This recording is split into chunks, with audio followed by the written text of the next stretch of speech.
Auschwitz-Birkenau, where over 1 million Jewish men, women, and children, and approximately 125,000 non-Jews were murdered by the German Nazis, has entered human consciousness as the representation of supreme human evil, as well as the ultimate symbol of the Holocaust of the Jewish people, the Shoah. Following the end of World War II, the communist authorities in Poland decided to open a Polish state and international museum at Auschwitz I, the former concentration camp. They decided to leave Auschwitz II, which is Birkenau, the extermination camp located some 3 kilometers from Auschwitz I, in the state in which it was found upon liberation. Alongside the main exhibition of the State Museum at Auschwitz I, the communist authorities facilitated the opening of several national exhibitions in the former prisoner blocks, including a Jewish exhibition in Block 27, which dates to the late 1960s. The exhibition in Block 27 gradually became outdated, and therefore, with time, became mostly a place of identification and ceremonial for groups mostly from Israel. Following the 2005 visit of Prime Minister Ariel Sharon to Auschwitz-Birkenau, a decision was made by the government of Israel on behalf of the Jewish people to create a new permanent exhibition in Block 27. Yad Vashem was charged with design and implementation of the new exhibition to be funded by the State of Israel with the aid from the Claims Conference.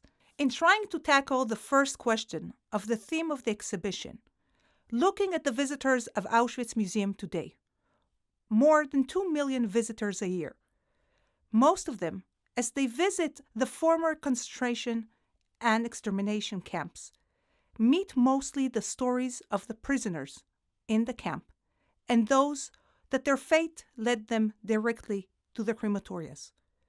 But they do not understand the whole story of the Holocaust, and therefore this was chosen as the main theme of the block. This exhibition will bring several focal points, which will enable the understanding of the scope of the Holocaust, which Auschwitz became its symbol, but does not stand alone.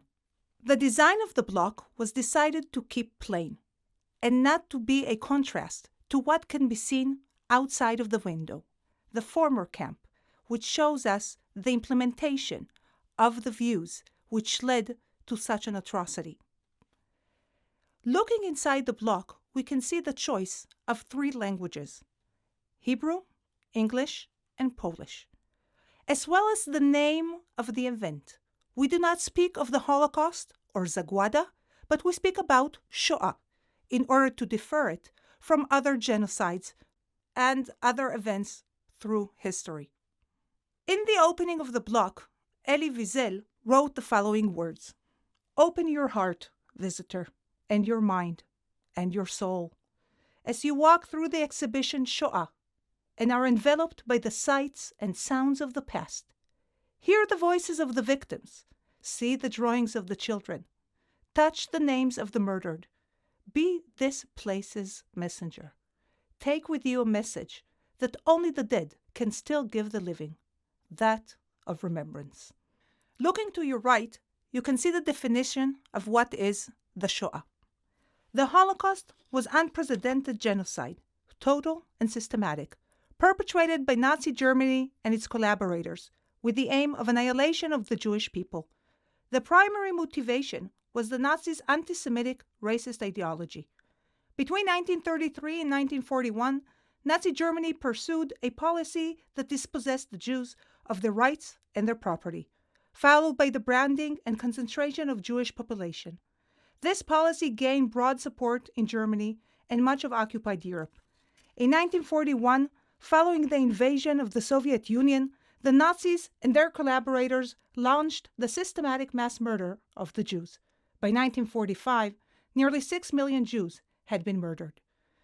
This definition of Shoah centers what characterizes it as an unprecedented event: its totality, its systematic murder, its Nazi, anti-Semitic, racist ideology, as well as its globality. But in order not to remain just in the words of an academic definition, look to your left and you will find the words of Zalman Grodowski, who was murdered in the Sonderkommando revolt in Birkenau on October 7, 1944.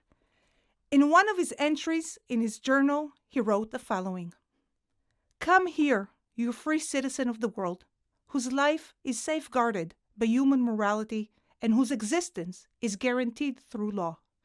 I want to tell you how modern criminals and despicable murderers have trampled the morality of life and nullified the postulates of existence." As we continue, we can see Hagit Shimoni's artwork, video art, prayer. It is based on a prayer the Jews recited for thousands of years. I believe with a complete faith in the coming of the Messiah.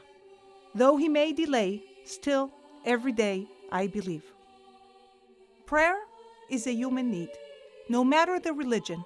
As Professor David Halivni defined, man is a praying being. In Judaism, prayers have a great role. 3 times a day: morning prayer, shacharit, noon, mincha, and an evening prayer, arvit. But this specific prayer, which symbolizes hope, received an additional meaning during the Holocaust. It was a prayer that was passed to one of those who managed to escape a deportation train to Treblinka extermination camp, reach eventually New York, arrived to the great Hasidic Rebbe of Mojitz, and the melody that today is known to us with this song is the one that was composed on that specific train. We are entering now the next room, which will answer the question, who are the Jews in the interwar period? The large gallery contains a 360-degree montage that presents the Jewish life before the Holocaust. Original films of Jewish communities from all over Europe and North Africa are screened, presenting aspects of politics, education, culture, leisure, vacations, and so on, defining and presenting the Jews as regular human beings, like you and I. Approximately 10 million Jews lived in Europe in the pre-war time. Take a minute and look around you. Observe the sights and the sounds.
As we leave this depiction of pre-war life, the question that rises is, why were the Jews the ones who were targeted to that extent by Nazi Germany?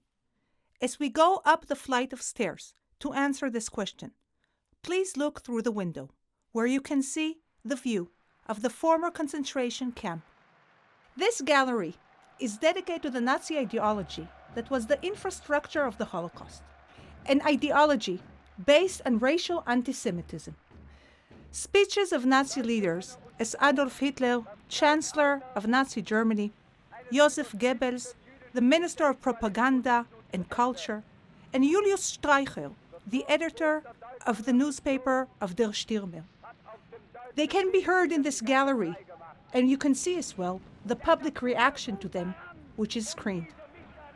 The diverse audience that includes grown-ups and children rather than characterizing individuals, show how vast this phenomena was and how it was accepted. This is the only room in the whole museum where you can hear out loud German.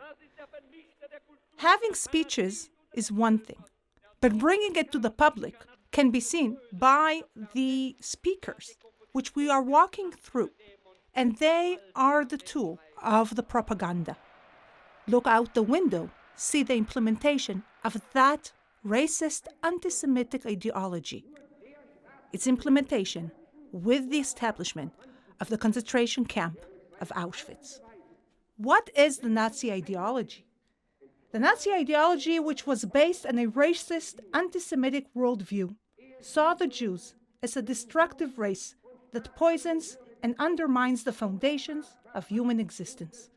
In the Nazis' eyes, Jews and Judaism were a satanic force seeking world domination, fomenting social revolutions, and embedding communist Bolshevism, capitalism, and the democratic states. The Nazis considered the Germans to be the master race and sought to create a new world under their leadership, a world without Jews. We are leaving the dark room and all the voices and support and propaganda through a corridor that leads us to a white, quiet room, a room that is dedicated to the final solution, in a way stating that only from the silence such an atrocity can occur. Look to your left, where you can see the photographs which depict the deportees to their death.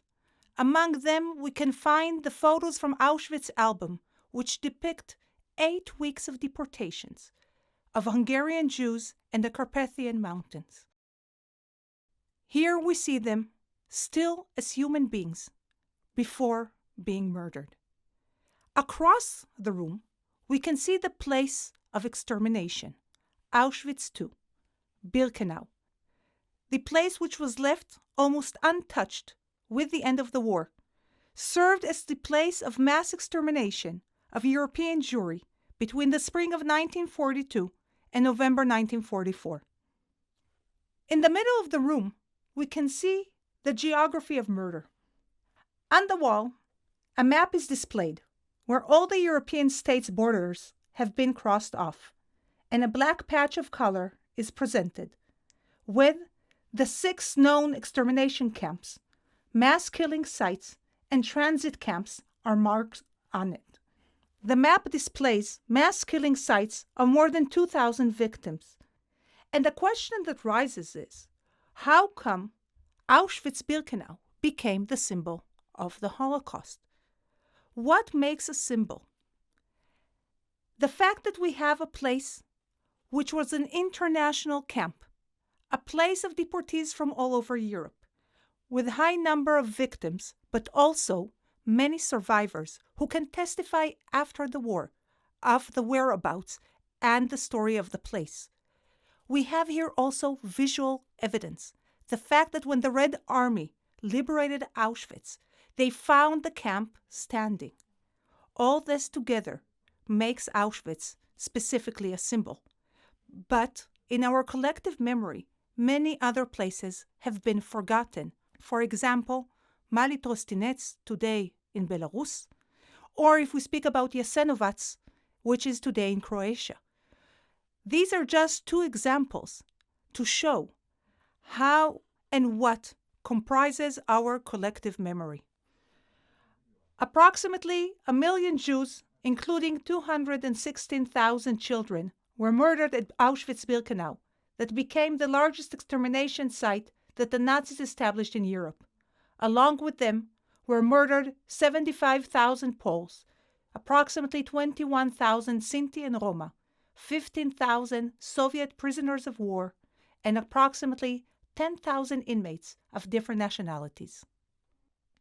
In the light of the final solution, how could Jews cope during the Holocaust? The following gallery will try and provide an answer.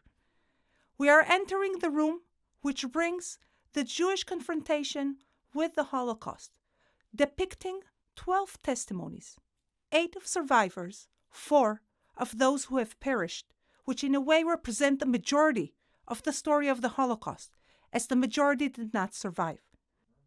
The message of all the testimonies together is expressed in the words of Feiga Peltel Mendzhizhetska, which is known as Vladka, and which are displayed in the gallery.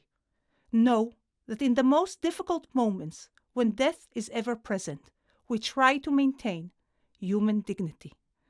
Let us watch now 2 testimonies of survivors and 1 of those who have perished, a testimony of a journal of a young teenager by the name of Rutka Leskel, who left behind her a diary after she perished in Auschwitz-Birkenau. הרצון להישאר בחיים היה הכוח העליון שהניע אותי, במידה רבה עזר לי לשרוד. וכאשר הרוסים התקרבו לווינה, הצעידו אותנו בחזרה למאוטהאוזן, צעדות המוות המפורסמות, יצרתי לי דפוס של הישרדות. לאורך הדרך היו עמודי חשמל ועמודי טלפון. ואז אמרתי, עכשיו אני צועד עד לעמוד הראשון שלפניי. ואחר כך הייתי אומר, עכשיו אני צועד עד לעמוד הראשון לפניי. אני לא יודע כמה מאות או כמה אלפי עמודים כאלה היו בדרך, אבל אני צעדתי תמיד עד לעמוד הקרוב. היה עוד דבר אחד שאולי יש לו משמעות. זה השמירה על הכבוד העצמי. אני הייתי יוצא מהצריף דקות ספורות לפני מסדר הבוקר ומתרחץ במי הכרך, וכל עוד התרחצתי במים הקרים האלה בבוקר, ואני מזכיר, הייתי ילד בן 15, אחר כך 16, הייתה לי התחושה שאני שומר על הכבוד העצמי, ומי ששומר על הכבוד העצמי, יש לו סיכוי לחיות. המשפחה שלי כל כך הייתה חמה מולי, וכל כך שידרה לי, תלך, תלחם, אולי תציל את עצמך. אבא שלי היה יליד 1890, משהו דומה לזה. זאת אומרת, הוא היה בן 50. אמא שלי ילידת 1895, היא הייתה בת 45. משהו קורה לזה. זאת אומרת, זה היו אנשים שבמלוא כוחם, היום כשאני מסתכל אחורה על הגיל הזה, אני הייתי צעיר. היום יש לי ילדים יותר גדולים מזה. אז זה היה נורא, ונורא לי כל החיים לחשוב שהם בכלל, לא עלה על דעתי בכלל, שהם ילכו ליער. דבר שני, הייתה לי אחות בת 16. לא עלה על דעתי לא להציע שתלך, שהאחות הזאת. זה עוד רודף אותי. 27 styczeń 1943 roku. Robię uważny przegląd mojej osoby. Oczy mam duże, czarne, brązowe, gęste brwi i długie rzęsy, nawet bardzo. Włosy czarne, obcięte krótko i zaczesane w tył. Nos mały, zadarty nieco ku górze i usta ładnie wykrojone. Bardzo białe zęby i portret gotowy. Chciałabym to wszystko, co się we mnie dzieje, przelać na papier, ale absolutnie mi się nie udaje. W wieku 14 lat Rutka Lasker gnieździła się z całą swoją rodziną w jednym pokoju w otwartym getcie w Będzinie. W okresie nasilających się prześladowań między styczniem a kwietniem 1943 roku Rutka pisała pamiętnik. 6 luty 1943. Coś się we mnie załamało. Gdy przychodzę obok Niemca, wszystko ściąga się we mnie. Nie wiem, czy z lęku, czy z nienawiści. A teraz drugie. Zdaje się, że obudziła się we mnie kobieta. To znaczy, gdy wczoraj leżałam w wannie i woda pluskała moje ciało, zapragnęłam, by mnie głaskały czyjeś ręce. Nie wiem, co to jest. Dotychczas jeszcze nigdy tego nie czułam. Dzisiaj przypomniałam sobie dokładnie dzień 12 sierpnia 1942, to znaczy punkt na Hakoachu. Spróbuję go opisać, żeby kiedyś za kilka lat, oczywiście jeżeli mnie nie wysiedlą, przypomnieć go sobie. O 4 nad ranem wstaliśmy, zjedliśmy pierwszorzędne jak na wojenne czasy śniadanie, a potem poszliśmy. Na drodze było tysiące ludzi. Musiano ich co kilka minut zatrzymywać celem zmniejszenia przednich tłumów. Sama widziałam, jak żołnierz wyrwał kilkumiesięczne maleństwo z rąk matki i główką z całej siły uderzył o słup latarni. Mózg rozprysnął się na drzewie. Matka dostała ataku. Piszę to tak, jakby nigdy nic, jakbym była doświadczonym w okrucieństwach wojskiem. A jestem przecież młoda, mam 14 lat i niewiele jeszcze w życiu widziałam. Teraz sprawy lokalne. Był u mnie po południu Janek. Musieliśmy siedzieć w kuchni. Zagrałam mu na nerwach. Podczas rozmowy wyjechał nagle z tym, że byłoby mu bardzo przyjemnie, gdyby mnie pocałował. Powiedziałam, może. I rozmawialiśmy dalej. 3 miesiące po ukończeniu przez Rutkę ostatniego rozdziału pamiętnika będzińskie getto zostało całkowicie zlikwidowane. Wraz z jej młodszym bratem Rutka została wysłana do komory gazowej. Zanim została przeniesiona do zamkniętego getta, Rutka umówiła się z przyjaciółką Stanisławą, że ukryje pamiętnik pod schodami. 62 lata później Stanisława postanowiła, że pamiętnik Rutki musi ujrzeć światło dzienne. What characterizes the Holocaust as an unprecedented event? Professor Yehuda Bauer defines it by 3 characteristics. The first, its totality, the second, globality, and the third, its anti-pragmatic ideology. As we speak about totality, the murder of 1.5 million children during the Holocaust is the most explicit expression to this characteristic. Let us read together the words of David Grossman, which serve as an introduction to the following gallery. 1,500,000 Jewish children were murdered in the Shoah. Man will never be able to face this fact with full comprehension. Every child was at the dawn of life. Each one was an entire world.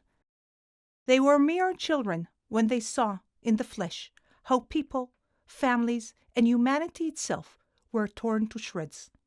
As we enter the room of depiction of children's drawings, look to your left first and see the original drawings of the block, which can be seen beyond the glass.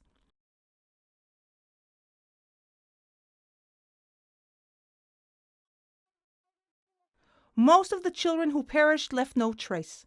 Very few of their diaries, letters, and drawings survived. The artist Michal Rovner has brought back to life, line by line, drawings made by children during the years of war and annihilation. Fragile yet strong, these pencil drawings glimmer from the walls of the barrack, signals sent to us from the childhood swept away and lost in the Shoah. As we look at them here in Auschwitz, we can sense how art is the place where life and its loss may exist together. For a moment, we can imagine, beyond the drawing, the children who drew it, pencil in hand, tongue clenched, deep in thought. We feel the effort to render a bird precisely, a house, the soldiers, the empty baby carriage, the trains.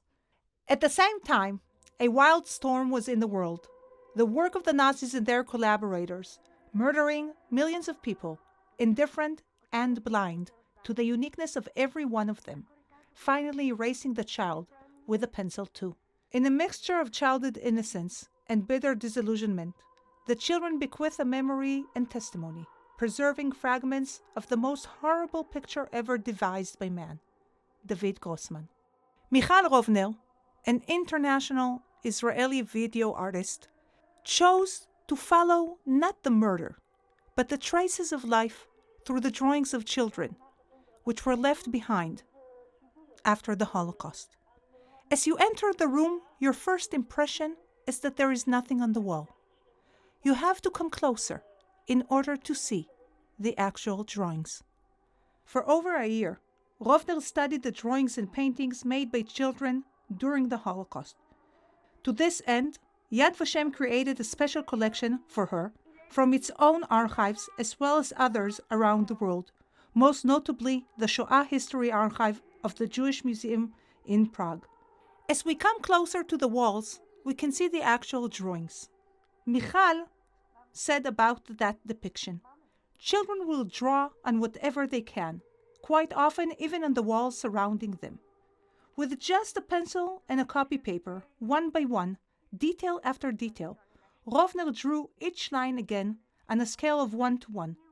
The drawings encircle the room, captivating and powerful. Together they give a voice to the children's Shoah. Let us look through this exhibition. We are starting from the normal life depiction. We can see here how life is normal, children playing in the playground, Hanukkah candles are lit, and all is normal. From here we can see the winds of war, the bombing, the houses being dismantled, the families separated, the house burns alone. This is expressed as well through the fairy tales. When we look at the wall across, we can see a few fairy tales depicted, but not in their normal form. A princess is crying, the lion is caged, the war has changed, all normalcy. How does one depict the murder? The children themselves chose minimalism, and we can see here the depiction of the murder, with a soldier walking with a child into the forest, but exiting all alone. A minimal depiction, but brings the story as a whole. There are different symbols that accompany a person in his life. One of them is the home. We can see here the empty home. With the empty home, we can see also the orphaned objects. Why are they left behind? Due to the deportations. We can see the depiction of the deportations here, bringing us to the famous gate of Auschwitz-Birkenau. Most of the children here were sent directly to their death. We have here a small depiction of the daily life in the camp through the drawings of Thomas Geva, a teenager who survived the Holocaust, depicted during the time the illness, the gallows, and the daily concerns. He also depicted what we can see here and the meaning of the site-specific art. You can see here how he depicted the barbed wire fence along with the watchtower. Look outside the window and you can see the exact watchtower and barbed wire which survived till today. In order to depict those who are gone, there is one section of the wall which is left empty. As we want to leave the room, we are escorted in 3 ways. One, by the portraits of the children themselves. Across from them, their last letters, depicting in Hebrew, Polish, French, German, all the languages they spoke from all the countries they were deported from. And as we exit the room, we have the little girl waving goodbye. 1.5 million children perished during the Holocaust. 1/4 of the victims of the Holocaust. How can one commemorate? We are walking down into the last room, which is the only standing book of names in the world. The names here are based on the collections of Yad Vashem, of testimony pages, as well as lists of deportations. Today at Yad Vashem are 4.8 million names. When the block was opened, and this is what we can find depicted here, were depicted 4.3 million names. What is the challenge in presenting the names of the victims? We can find that in the words of Benjamin Fondin, a Romanian Jew, a poet, who arrived to France and from there deported to Auschwitz, where he perished in 1944. And here is one of the last verses in one of his poems depicting the importance as the challenge. Remember only that I was innocent, and just like you, mortal on that day, I too had had a face marked by rage, by pity, and joy. Quite simply, a human face.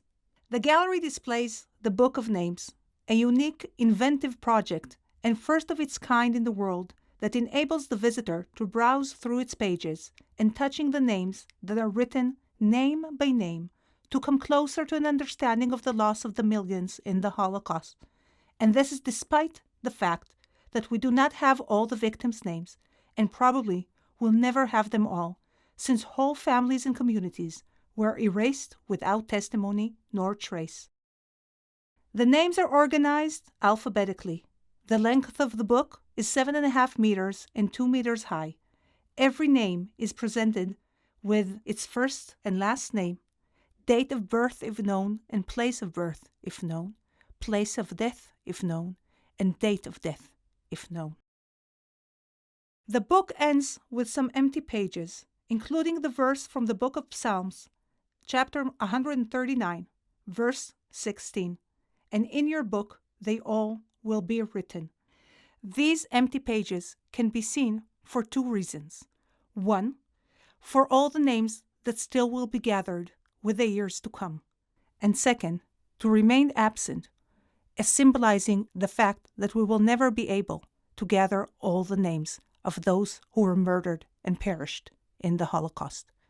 Across from the book, we can see the depiction of those survivors who returned to life.